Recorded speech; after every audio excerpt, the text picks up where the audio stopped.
Good? Tutta cosa? Everything. All right. We're going to get started, and we are finishing up the last lesson. This is our 12-part series on the Tabernacle, and the lesson title was actually God is Seeking Worshipers. That was our emphasis all along. Today we're going to tie together what he's looking for and how we can use the model of the Tabernacle to help us in our worship. Okay? So let's get started. All right? So we know that there is a tabernacle tent, and in that tent there is two parts. And we have really been in the holy place for lots of weeks as we did the three pieces of furniture in there, the table of showbread, the golden candlestick, and the altar of incense. And you can see that on this side of the screen. But on the other side, it's a smaller compartment, and the veil separates, and we've talked about that veil. And that is called the most holy place. And the most holy place dimensions, it makes it's a perfect square.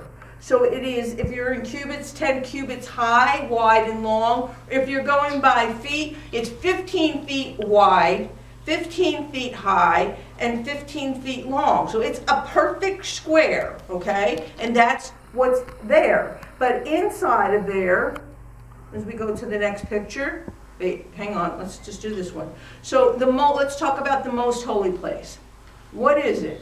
So the veil separated the holy place from the most holy place, or it's also called the Holy of Holies.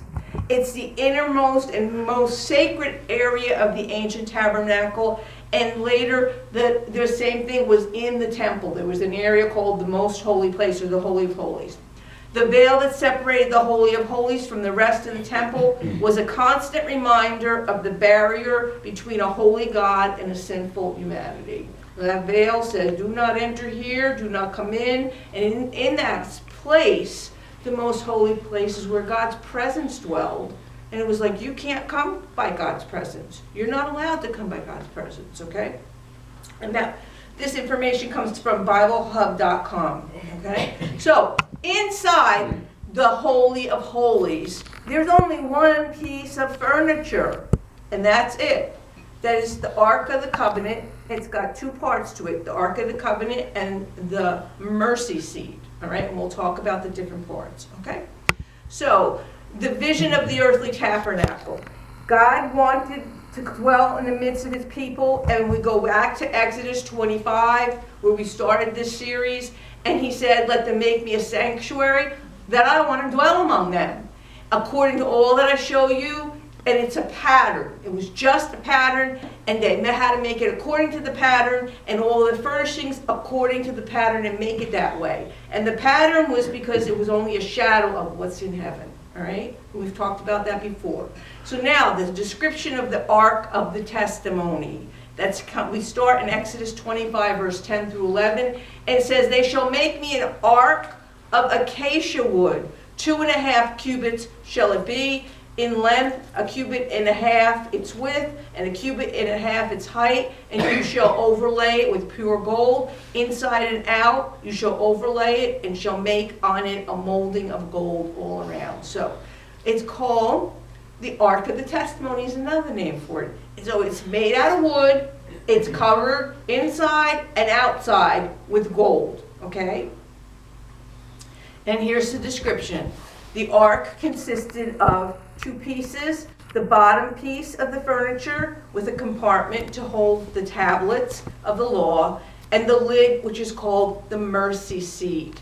And the description of the wood covered by gold, again, gives us a picture of Christ's humanity and his deity together, okay? And here is a picture of the two pieces, and they're separated, okay? So, if we go into, I hate cubits, so let's go into inches and feet and whatever. It's 45 inches long by 25 inches wide and by 27 inches high. So it's a little short of 4 feet long.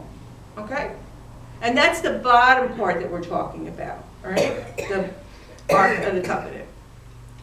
So, and it also has golden rings, and we've seen that in some other pieces of the furniture, the golden rings and the poles. We've seen that in the brazen altar, except they were not gold. But we've seen that in the table of showbread and the the altar of incense, and now this piece also has poles. So it says, you shall cast 4 rings of gold for it and put them on in its 4 corners. 2 rings shall be on one side and 2 rings on the other side. And you shall make poles of acacia wood and overlay them with gold. And you shall put the poles and the rings on the sides of the ark, that the ark may be carried by them. Because the only way they were supposed to carry the ark was with those poles, okay? The poles shall be in the rings of the ark, and they shall not be taken from it. So some of the other furniture, those poles may not have stayed in there the whole time they were being used, but in this particular furniture, those poles had to stay there. Don't be taking those poles out. They need to stay where they need to stay. So here we see the poles, okay? We see the rings. You can, if you look closely, you can see the rings. And again, every picture that we show you of the ark of the covenant and the mercy seat is somebody's rendition on it. We don't know what it looked like. We have a description that the Bible gives, but we don't know what it actually looked like. So this is somebody's perceived idea of what it looked like, okay? And Exodus 25:16 says, and thou shalt put into the ark the testimony which I shall give thee. So inside the ark, the most important thing that was put in there was the testimony, and the testimony was actually the tablets of the law that were written in stone that Moses got when he was on top of the mountain, all right? And they went in there, and they stayed in there, okay? But the New Testament lets us know there was some other stuff inside there, okay? In Hebrews, again, Hebrews really gives us an eye-opening experience of a lot of the things that was going on in that tabernacle. And here it says, behind the second veil, the part of the tabernacle which is called the holiest of all, which had the golden censer and the ark of the covenant overlaid on all sides with gold, in which were the golden pot that had the manna, Aaron's rod that budded, and the tablets of the covenant. So all of those things were in that Ark of the Covenant, all right? So I want to show you today for a little object lesson. And here we have a little mini Ark of the Covenant, okay? And the mercy seat comes off. And inside here, see, is a little bowl of manna. And also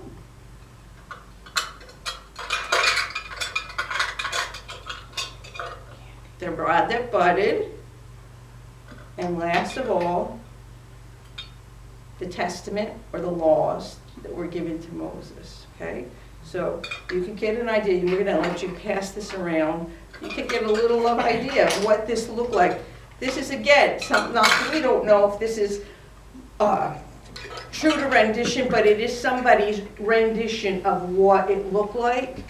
So we're going to go ahead and pass it over here. Pastor Adnan, and then you could pass it, and you could take a peek in there and see what it looked like, okay? All right, so let's go on. So here's another picture. This is a really good picture of the Ark of the Covenant, and then you can see inside, again, what you're looking at in that little model. We have a bowl that has manna in it, okay, to remind them of how God took care of them through the 40 years that he gave them the food every day. We have Aaron's rod that budded, and we talked about that in a previous lesson when he was challenged and God said, everybody bring your rods, and only Aaron's rod got buds, almond buds on it, and almond tree buds, and so that's in there. And then we have the 2 tablets, or that one in there, they have them together as one, but the tablets of the law that Moses got on top of Mount Sinai. So all those things were in there, and all those things were to remember what God had done for them, okay? And here again, you can see it's a totally different rendition, the way that the angel's wings are. Okay, let's go on. So the ark, again, the Ark of the Covenant is the bottom part. So it's more the compartment part. It has many names through the scriptures, and you may come across it if you're in different books of the Bible. So one of the names is the Ark of the Testimony, and I already said that, because of the testimony of the two tablets. That's called the testimony, the two tablets. So it's used 17 times, mostly in the book of Exodus. It's also called the Ark of the Covenant, and you've heard me say that quite a few times. And it's used 46 times in many books of the Bible. The most it's used is in Joshua and 1 Chronicles. It's also in one particular place called the Ark of the Lord God. It's called the Holy Ark. It's called the Ark of Thy Strength in Psalm 132, verse 8, and the Ark of Acacia Wood. It's got many, many different names, and as you're reading your Bible, you may come across some of those names, and now you'll know, oh, that's right, I know what that is. Okay, so now let's talk about the mercy seat. And the mercy seat is the part that's on the top of the Ark of the Covenant. And the Bible tells us, it's God's descriptions again in Exodus 25, you shall make a mercy seat of pure gold.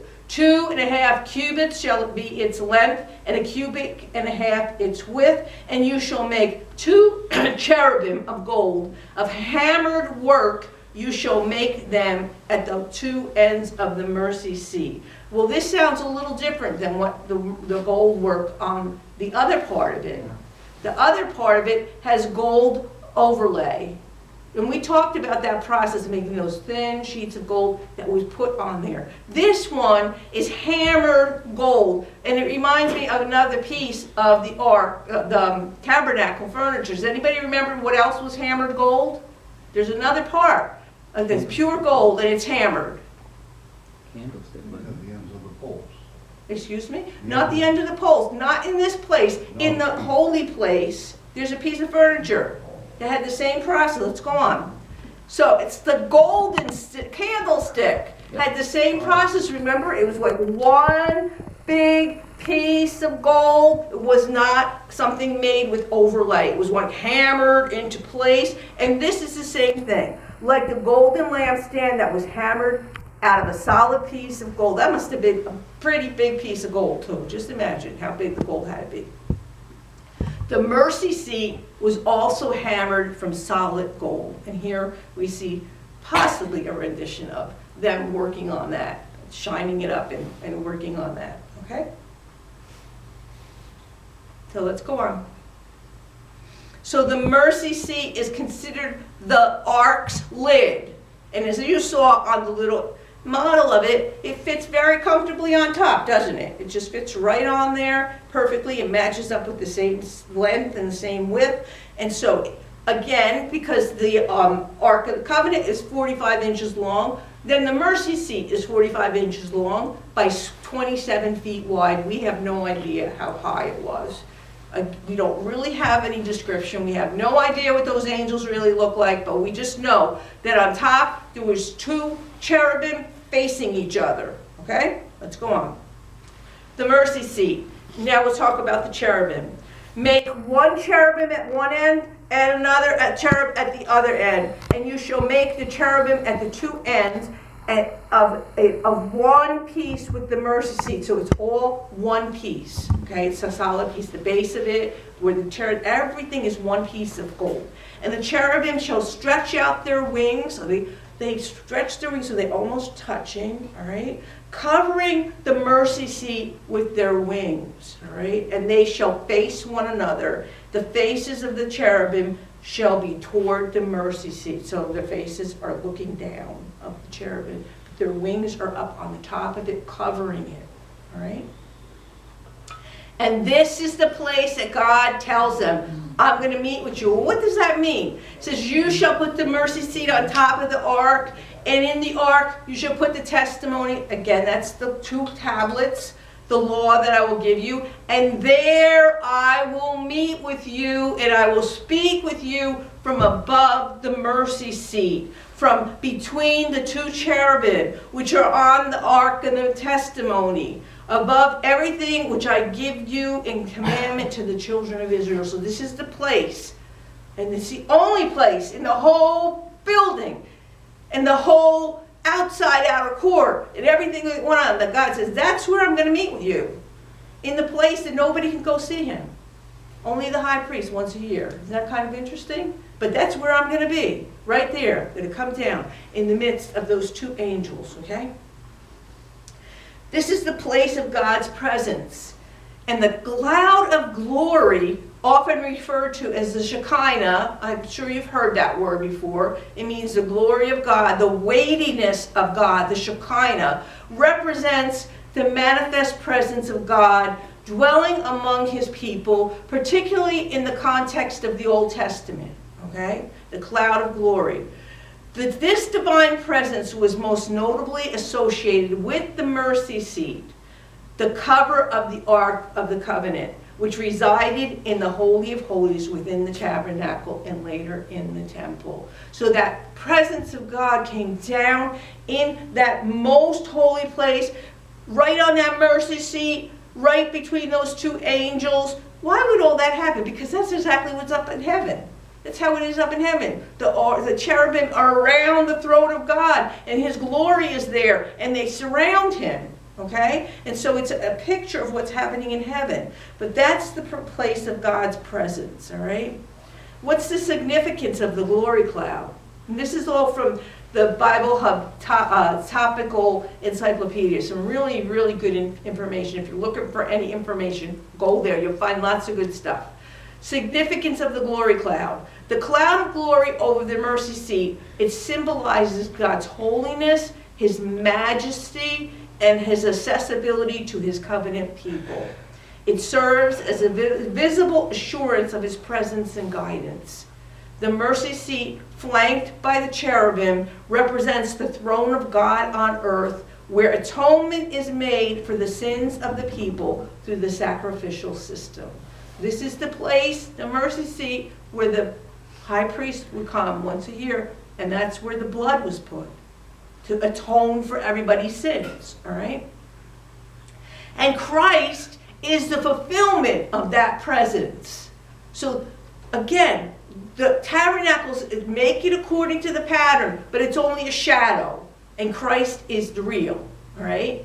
In the New Testament, the concept of the Shekinah, it finds its ultimate fulfillment in Jesus Christ. In John 1:14 says, "The Word became flesh and made his dwelling among us. We have seen his glory, the glory of the one and only Son from the Father, full of grace and truth." And the term dwelling echoes the idea of the Shekinah as Christ embodies the presence of God among humanity. So here we see another rendition of the mercy seat. The mercy seat was the symbol of God's throne on the earth, protected by the two cherubim. Just like in heaven, the cherubim protect the whole presence where the Lord's presence is. On earth, it was symbolic of the cherubim protecting the presence of where the Lord's presence would be. And that comes from the Spirit-filled Life Bible.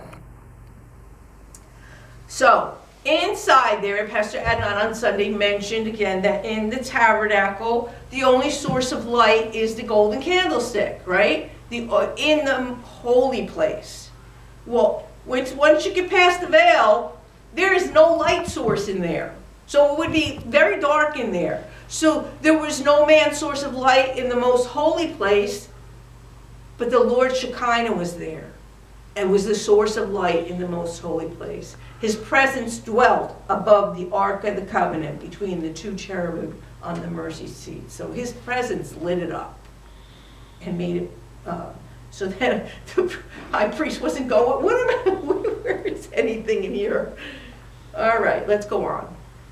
This was a sacred place entered only once a year. And we know that. We talked about that before, but we'll go on again. The high priest held the unique and solemn responsibility of entering the Holy of Holies. This entrance was permitted only once a year on the Day of Atonement, which is also called Yom Kippur, as prescribed in Leviticus 16. The exclusivity of the high priest's access to the Holy of Holies underscores, again, the gravity of sin, the necessity of mediation between God and humanity. So the high priest was the mediator. The high priest served as a representative of the people, bearing their sins and seeking God's forgiveness on their behalf. So only he could go in and make that relationship by making them cleanse, but only for a year. That blood that went on there was only for the year until they had to do it the next year and go through it the next year and the next year and the next year. And only the high priest could enter, which we see in Leviticus 16:2. It highlights the sacredness. This place was the most holy place, the sacred place, the place of God's presence.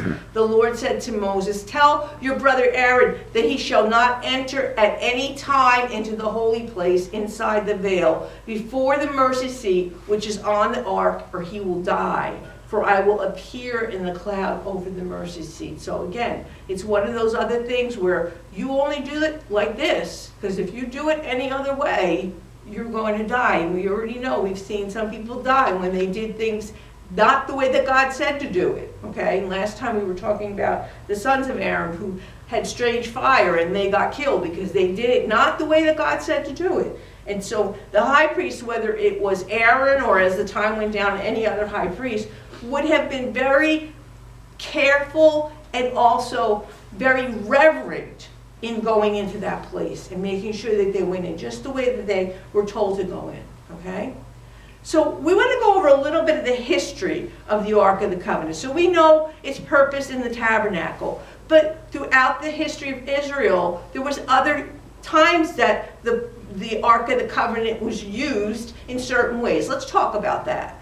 So we already know that whenever they traveled for the 40 years or 39 years or whatever, that they were traveling through the wilderness, that every time that God's presence would lift off of the mercy seat, the glory cloud would lift, they would know it was time to move, okay? And the priest would wrap up the Ark of the Covenant. We talked about this before, but it was ultimately wrapped in the veil, the separating veil, and then in a blue covering.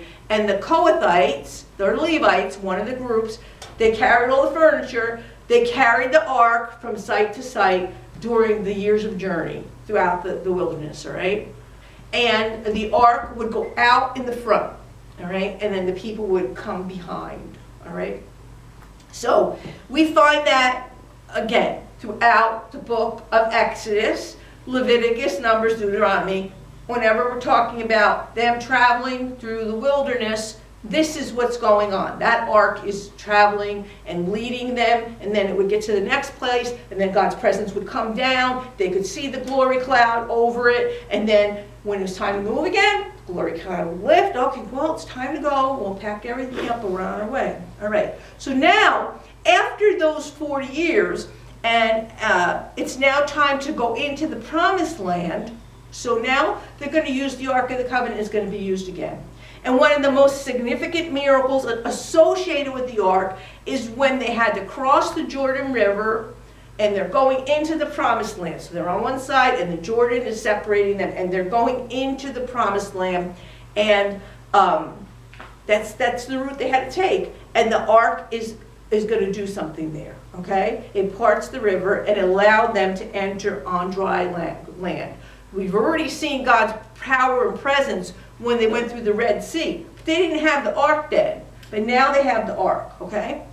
So what happens is, in the book of Joshua, it's right towards the beginning of the book of Joshua, the event is detailed in the book of Joshua, specifically in Joshua chapter 3, 14 through 17.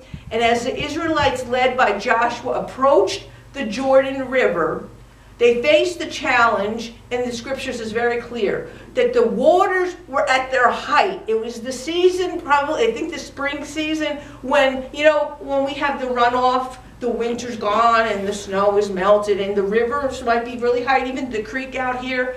Well, this river was at its height. It was very high. There was no way they were going to be able to cross over that water. And so they were told, the Lord told Joshua to have the priest carry the Ark of the Covenant ahead of the people. And the way that it is described is that when the priest put their foot into the water and stepped down into the waters pulled back and made an open way for them to go through, okay? So the ark here represents God's presence among his people to lead the way.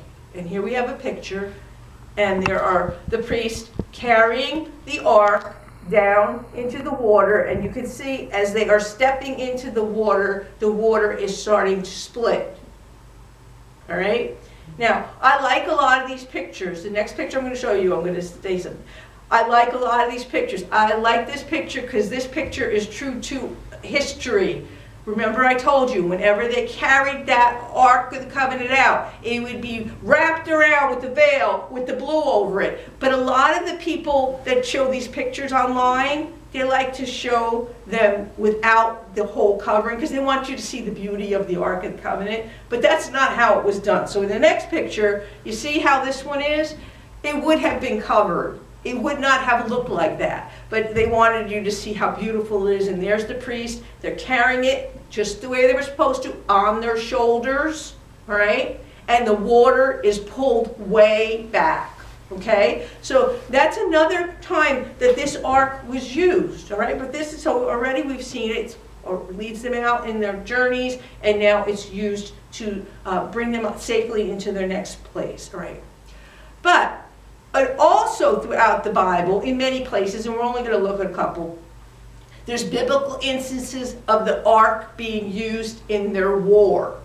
So throughout the Old Testament, the Ark of the Covenant was sometimes carried out into the battle, signifying God's presence and favor in warfare.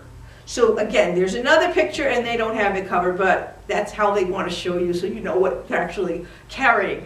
But they carried it out in war, okay?